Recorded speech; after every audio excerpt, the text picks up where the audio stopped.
बिस्मिल्लाहिर्रहमानिर्रहीम। अस्सलामुअलैकुम। मेरा नाम है ज़ाहिद और आप मेरा यूट्यूब चैनल देख रहे हैं ज़ाहिद ख़ान ऑफ़िशियल। आज हमने बात करनी है तहरीक लब्बैक पर पाबंदी के हवाले से।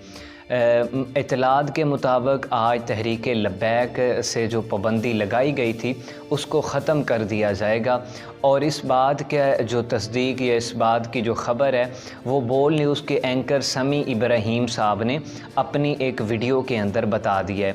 और मैं आज आपको ये भी बताऊंगा कि तहरीक लब्बैक के जो वकला हैं वो क्या कह रहे हैं पाबंदी के हवाले से और उन्होंने क्या कहा है वो भी मैं आपको बताऊंगा इंशाल्लाह। और उसके बाद NA 249 के अंदर कल इलेक्शन हुआ तो उस पर उसके क्या रिज़ल्ट आए और क्या कुछ उसके अंदर हुआ तो उस पर भी इंशाल्लाह हम बात करेंगे। और हाफिज़ साद हुसैन रिजवी साहब उनको कब तक रिहा किया जाता है तो इस पर भी हम आपसे बात आज इसी वीडियो के अंदर करेंगे।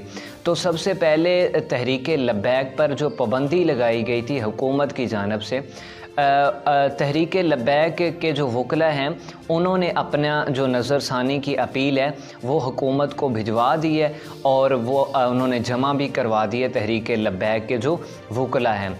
और जो वज़ारत दाखिला है उन्होंने आज इजलास भी आला सतह का बुला लिया है। अब उसके अंदर आज 10 बजे यानी कि इजलास बुलाया गया है। तो अभी तकरीबन मैं जो ये वीडियो बना रहा हूँ अभी तकरीबन 11:30 बजे हैं। हो सकता है कि जब तक मैं वीडियो अपलोड करूं तो कुछ ऐसी ख़बर आ जाए कि जिसमें ये बताया जाए कि तहरीक लब्बैक पर पाबंदी ख़त्म कर दी गई है। और ये ख़त्म क्यों कर दी गई है उस पर भी मैं आपको बता दूं।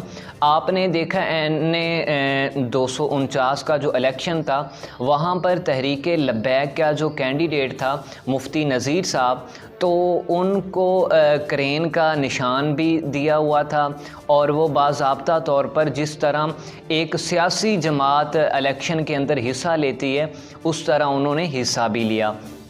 अब सोचने की बात यह है कि जी हुकूमत ने अगर कलअदम करार दे दिया है तहरीक लब्बैक तो तहरीक लब्बैक किस तरह इलेक्शन के अंदर हिस्सा ले सकती है।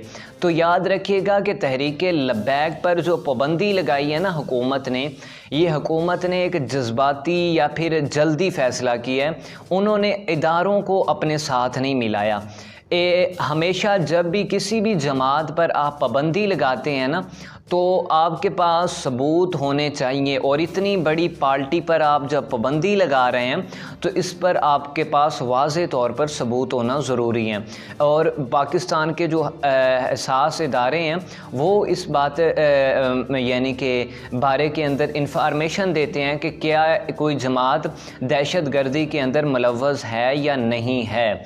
और बहुत ताकतवर इदारे जो रिपोर्ट्स देते हैं, मेरी इत्तलात के मुताबिक बहुत सारे इदारों ने ये रिपोर्ट्स दी है कि उसके अंदर एक ऐसी जमात जो यानी कि पाकिस्तान के आइन को नहीं मानती, उस जमात की जानब से कुछ ऐसी किया गया वायलेशन जिसको तहरीक लब्बैक को बदनाम करने की कोशिश की गई। उस के जो आदमी थे और आला सतह की जो यानी कि कुछ लोग थे जिन्होंने बराह रास्त इसमें यानी कि अपना बराह रास्त उन्होंने अपना किरदार अदा किया और बराह रास्त उन्होंने इस तरह की वायलेशन करवाई जिससे तहरीक लब्बैक को बदनाम करने की कोशिश की गई।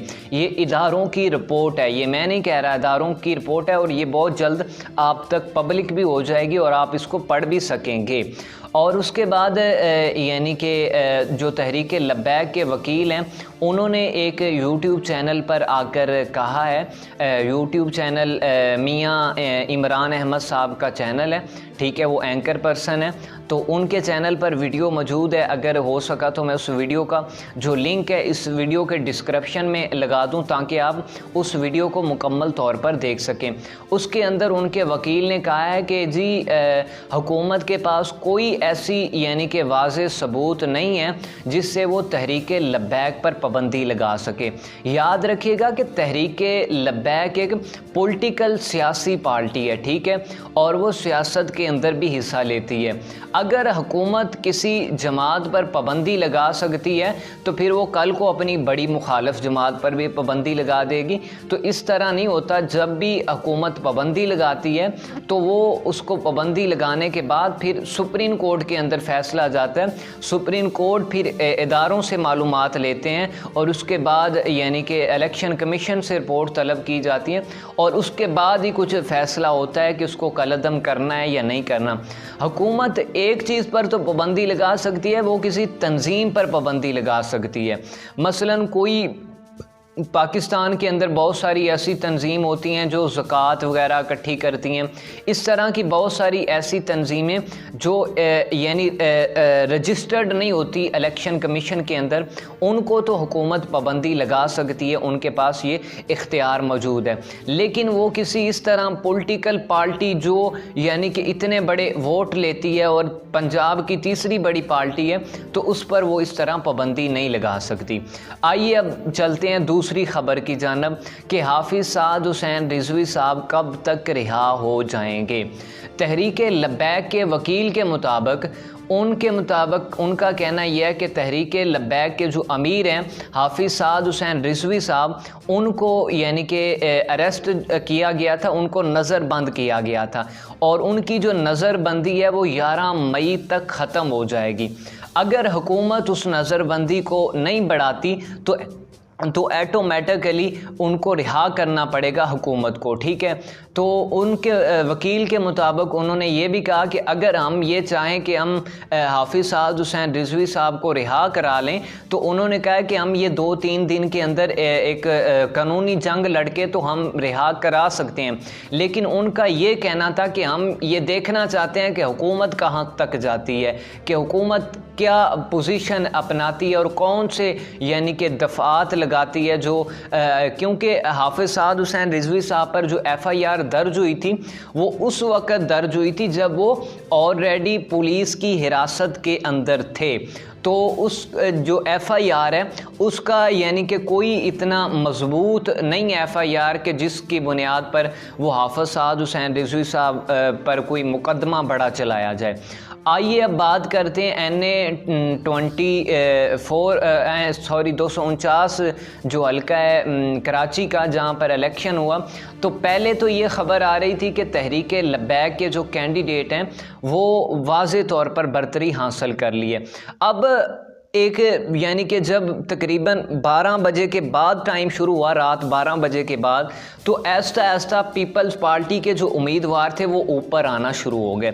अब बाज़ाब्ता तौर पर तो इलेक्शन कमीशन की जानिब से भी पीपल्स पार्टी को यानी कि जो उनके उम्मीदवार हैं उनको यानी कि कह दिया है विनर, और उसकी जो फार्म है वो भी 47 वो भी आ गया है, उन्होंने ट्वीट्स कर दिए। तो अब ये देखना ये होगा कि इस इलेक्शन को तहरीक लब्बैक, मुस्लिम लीग नून और PSP पाक सरज़मीन पार्टी इसको चैलेंज करती है या नहीं करती। तहरीक लब्बैक के मुताबिक उनके पास भी बहुत ज़्यादा सबूत हैं कि इस इलेक्शन के अंदर धांधली हुई है, और मुस्लिम लीग नून के पास भी बहुत सारे उनके मुताबिक सबूत हैं और वो भी चैलेंज करेंगे। अब इसका जो ज़्यादा यानी कि आगे बनना क्या है तो ये 1-2 दिन के अंदर वाज़े हो जाएगा। मिलते हैं किसी न्यू वीडियो के साथ, तब तक के लिए अल्लाह हाफिज़।